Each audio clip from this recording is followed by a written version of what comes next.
Now, Thank you. the gentleman from Appleton, Wisconsin, Mr. Ribble. Thank you, Mr. Chairman. Thank you, Director Liu, for being here today.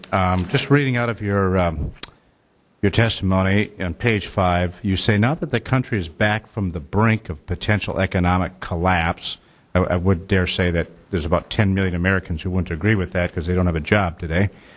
Our goal is to win the future.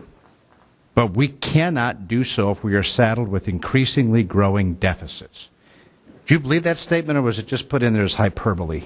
No, I believe it. I think that we were in a state of free fall in the economy. We're not content with unemployment where it is now or growth where it is now, but we've gone from negative growth and losing jobs to positive growth and creating jobs.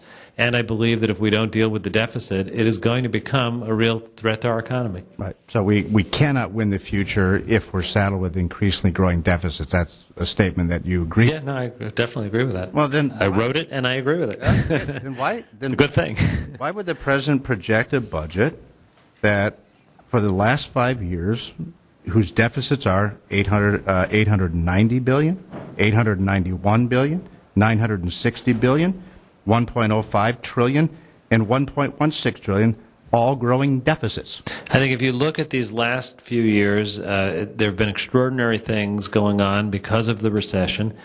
We've had a collapse in terms of revenues because of lower economic activity. We've had increased expenditures, some of them automatic stabilizers, some of them actions Congress and we took together to get the economy moving again. And we've said that we're now at a pivot point. We cannot accept that as business as usual. It was necessary during the recession. We had to get out of this recession. If we were seeing negative growth right now and rising unemployment, that would be a terrible thing. So I think we are very proud of the work we did. We inherited an economy that was not in good shape. We've gotten it on the path towards being in much better shape. The job's not done. And we're now looking to the future, and that's why we put together a budget that we think invests in the future.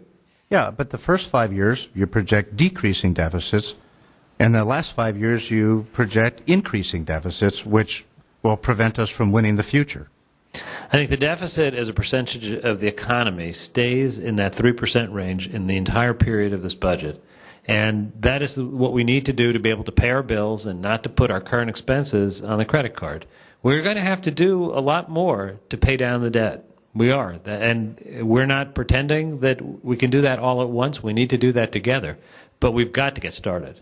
Yeah. On page 7, you use it'd be short-sighted to cut spending across the board and shortchange critical areas for growth and competitiveness, such as education, innovation, and infrastructure, or carelessly slash programs that protect the most vulnerable. It's a little incendiary to think that those are the only two choices, but maybe it wasn't written with that intent. I will tell you that what I believe is careless. When all the adults in this room leave, cameras are gone and the television announcers go home, I believe there's going to be a 5-year-old sitting here with a bill. I think that's careless. Thank you, sir. Just saved 42 seconds for. Thank you. Mr. Ryan.